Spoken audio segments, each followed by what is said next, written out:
Hi, I'm Ceylyn Tay. Now I'm based in Ipoh. So we started a company named Dim Sum Sendram Berhad, which we manufacturing halal bao and dim sum, and we have obtained all certifications like Halal, Mesti, GMP, ISO 22000, HACCP, and lately we have VHM, and that allows us to do export market and also supply locally. We started this dim sum manufacturing industry is because of my father-in-law. My father-in-law has been doing this more than over 35 years. And when it comes to my husband and I, we decided to explore the halal market. And therefore, in year 2018, we decided to have our own factory, which also we do manufacturing, we supply, and we have our own outlets, which is named Canning Dim Sum and Jom Dim Sum. So with that expertise, it actually helped us a lot in exploring into this market. And what makes us different from others, I think it's our products quality and also our certifications. We are the only one in Malaysia doing from manufacturing halal dim sum and bao to direct retail chain brand name. So having all the certifications as well. At products wise, I think it's about natural color ingredients. We use a lot of natural color ingredients into our products, and whereby of course the costing is slightly higher, but it's better quality. I think in this industry, actually a lot of manufacturers, they do it in a very traditionally way, and they don't tend to do it mass production, or even they never thought that they can export out of Malaysia. So what makes us very different is, of course, we have advanced technologies in terms of productions, and that will actually become an advance in your capacity. And when you want to explore more markets, not just within Malaysia, because Malaysian market is very limitations, but halal recognition in Malaysia is actually quite globally known. So once we have obtained all the certifications and all that, actually we can explore very far. And I think that makes us very different in this industry. I would say in Malaysia, it's not saying that we don't have competitors, we do have, but out of I think there should be about 5 halal manufacturers in this industry doing dim sum and bao, but we are the only one having all the certifications, so that makes us stand out in terms of in the international markets. Probably, I think I'm the only lady venturing into this business. We do know who are in the market, and I think I'm like a spokesperson of the company. So I give talks around with the universities, with the government agencies. So it becomes like someone like an icon of this industry. Maybe some other ladies are also doing very well, but probably they don't speak publicly. And therefore, I think it's way too far to be the queen. Probably princess is okay. To be a leader, whether it's inborn or to build, I think both, honestly. To first, you have to be humble. I think you have to walk your talk. Means whatever you promise, whatever you say, you do it first. So it comes with humble, because if you have the egoness, it's very difficult, because you only like keep authorize people or demanding people to do. So the hardest things to do, always let us do first. And secondly, and also willing to guide, not just giving demand, you're willing to guide, willing to give advice as like a mentor. And thirdly, I think we must always willing to learn more, and willing to give opportunities to the juniors or to the younger management staff. Actually, we have alliance with many government agencies and government authorities. Of course, I would say the government do have some facilities to help us as a manufacturers, honestly. But we ourselves, we have to go apply it and try our best to get it and get information as well. So for us, a lot of people say we are very lucky, you managed to get this grant and so on, but actually no, we build connections with them. For us as a private sector in doing our business with the government, the government do have their facilities to help you, but we as the entrepreneurs, we have to approach them to build our connections with them so that we can get a very good support from them, you see. For example, we have get grants from Martrade, and out of the normal grant that they give 300,000 a year for exporters, we also get another extra 100,000 in a year to support us to do exhibitions overseas. And secondly, we also just lately got the grant from MIDA, which we do it directly without going through any consultant. So we have granted about 320,000 to help us in industry forward project, which is we are going to build an in-house ERP system. So I think first of all is we have to approach and get better understanding what's going to happen and which are the facilities which will help us, and we just work on it. We have to work on it personally. Don't rely on consultant. I'm not saying the consultant is no good. It is good if you you can't do it on your own. But I would say, but at least you have to get a very informative details so that you won't go through the wrong way. I think challenges is always there when once we started doing our own business, because you have different challenges from time to time, from stage to stage. I would say usually for a company, the first 5 years, if you started a new company, the first 5 years is for you to stabilize your financial cash flow and also to build your team. You have to got a core team to work with you and build your own culture, right? And the next 5 years is probably into development stage. And of course, when it comes to development stage, again, you may have maybe technologies, challenges, and so on. But so far for us, because we are just going into 5th year in our industry, of course, we do things in advance. People say, well, you're doing just 5 years, but it seems that you've done it like 10 years or so on. Yes, we actually put in double efforts. And so same thing goes to my team. So I think the biggest challenge is initially is building up our core team so that we have a very good understanding and how can we work along together, because we cannot do it in a one-man show. Secondly is of course the cash flow, because as a new beginners, it's always about your finance. Any company, I believe, is always about profit and loss, but besides profit and loss, it's also about cash flow. Sometimes your company is making profit in your accounts, but the cash is not inside, it is not visible. Probably it's still you have people owing you. So I think these are the challenges, and of course we try our best to overcome, especially during the pandemic time. Somehow or other, we always think of a lot of solutions to sort things out. Okay, I think the best marketing strategy is the product itself. Means the strength of the product itself. When it comes to branding, you can actually do a lot of marketing through social medias, to TikTok, to a lot of things to talk about your products. But end of the day, because it's a food, so the brandings will come back whether your food is good or not, right? So for us, we have done many exhibitions overseas, in Dubai, in Melbourne, in Singapore. So we always label out that our products are all natural ingredients. I think this really helps us a lot, because when people look at it, they tend to say, we want a healthier products. So I think food nowadays compared to those days a bit different, because honestly, 30-40 years back ago, people may say, as long as got food, enough, okay, I just want to fill up my tummy. But nowadays people want quality food. They tend to go for healthier food supply. So what we are doing is, from the ancient time, we could probably just do a very common steam bun, but now we are making into a better quality of bao, which just means that we have like goji berry, brown sugars, and also like whole wheat flour to make it into bao. Yeah, this is what makes us very different among the others industry, and also it sells well internationally.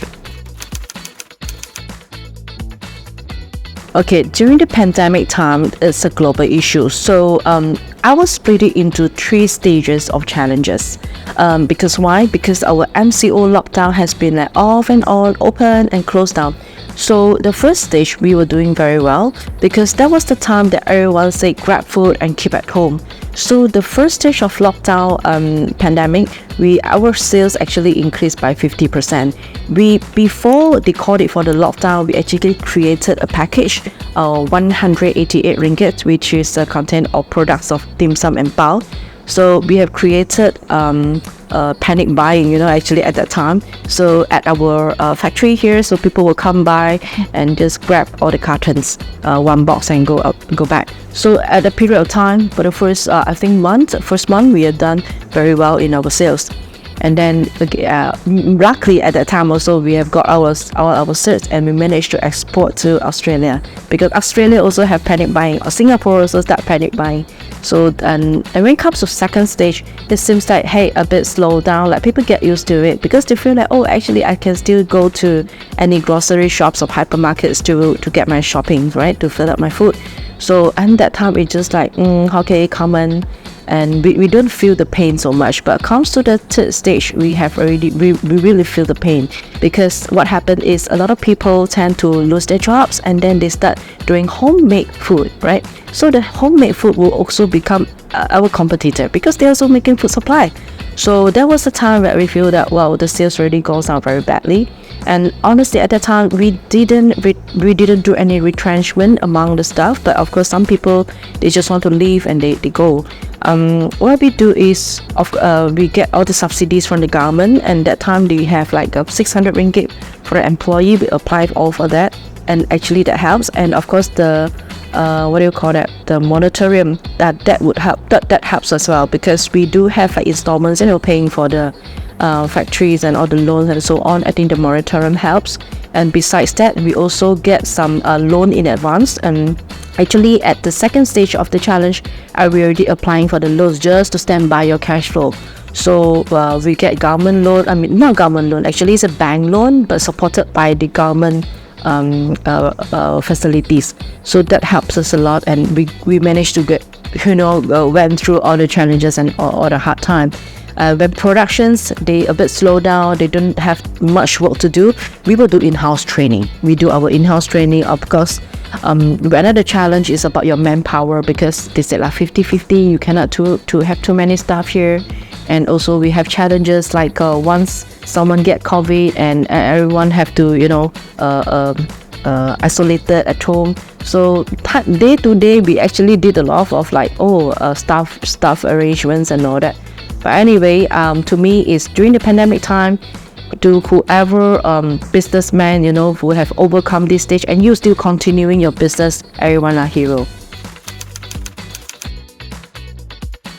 Actually, what we practice here as HACCP and ISO is very rare that we have issues in products, because we really control a lot of like what you call like hair or kind of things that you shouldn't be found in the food. So we try to control this, but still sometimes it happens. So we actually practice in under HACCP. There is a form for the customer to fill up, and we will reply accordingly. So for example, if you find a plastic card in the product, so we will trace back batch to batch, because like this batch of products, made which date, we usually have kit 1 samples, and then we will find out that probably this cut plastics is from the raw supply, maybe from the prawn suppliers, and when we wash all the prawns, we didn't realize there's a cut plastic inside. This is number 1. And number 2, probably sometimes they will complain, your products already turned sour and it doesn't taste as it should be. So again, we will trace back the same batch of product back in our warehouse. So we have the same batch, and we will trace back. If our products are still fine, that's probably their FIFO issue. FIFO means first in, first out. So probably the other vendor or the buyers, they didn't keep well in their storage.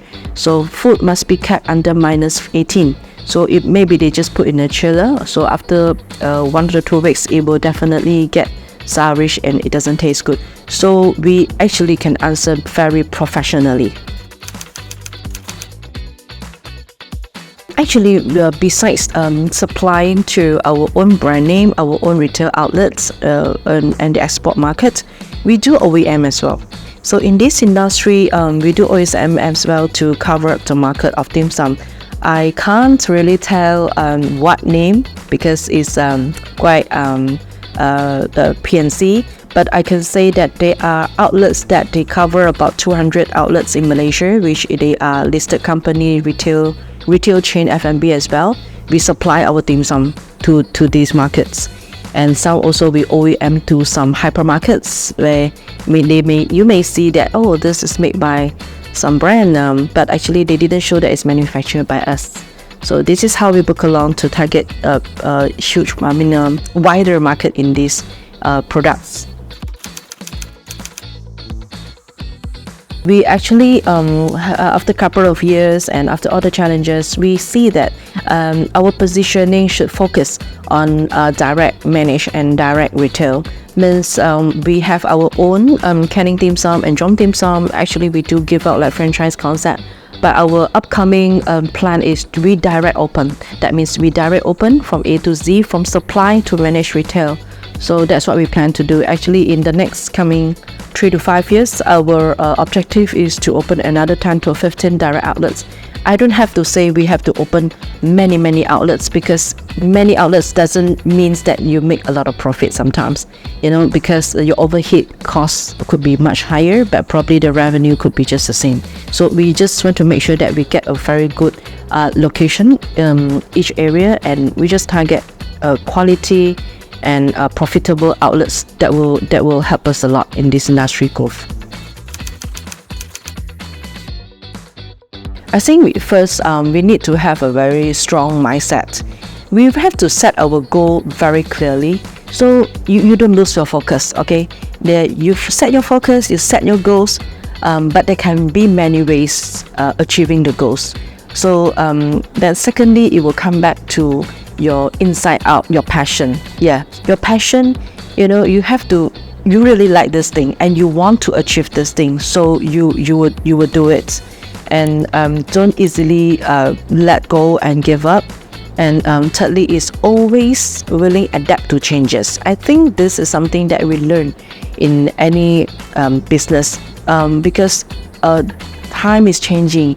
We have now adapt to AI. So if your business, any areas that you can adapt to technologies or AI, just move on, because this is the real world. So this is something I learned, that in business you always have to willing to learn and adapt to changes, and of course work passionately.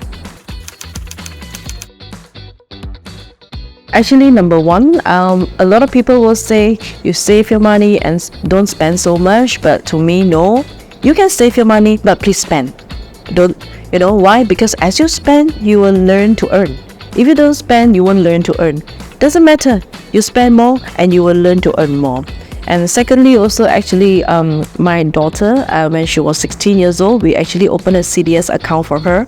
For her, just a little bit of investment. Okay, doesn't matter, but I want her to see and study the backgrounds of those listed company, how they do their ROI, how they calculate the ROI, and what kind of funding investment they are moving in. So I started doing this when she was 16, and also I would tell my daughters and my kids, you have to study also the quality of the things that you are buying, whether does it worth that value or not. Yeah, it matters. It doesn't matter if you buy a better quality things with a little bit pricey, but at least it's worth that value. So teach them to understand the values of the things that they need to spend, and also teach them to earn to spend, and teach them also to understand some big companies' background. I think that would move them on. To me, success is not about an individual's success. To me, is to see and to grow other people's success. That's how I define the word. Because in my company, as from first staff, of course, we have recruit first staff to now up to more than 100 staff. I love to see people with me, they grow, they transform, and they live better. So I have staff, pioneer staff with me, which they really started from the very beginning of the first day and until now. I see them buying their own cars. I see them started to plan buying properties, and I see changes in terms of their attitude, their characters, from less confidence to now very confident. I really feel this is the joy of being an entrepreneur and being a boss or being a leader, to see other people is growing up. So I think this is the meaning of success personally to me.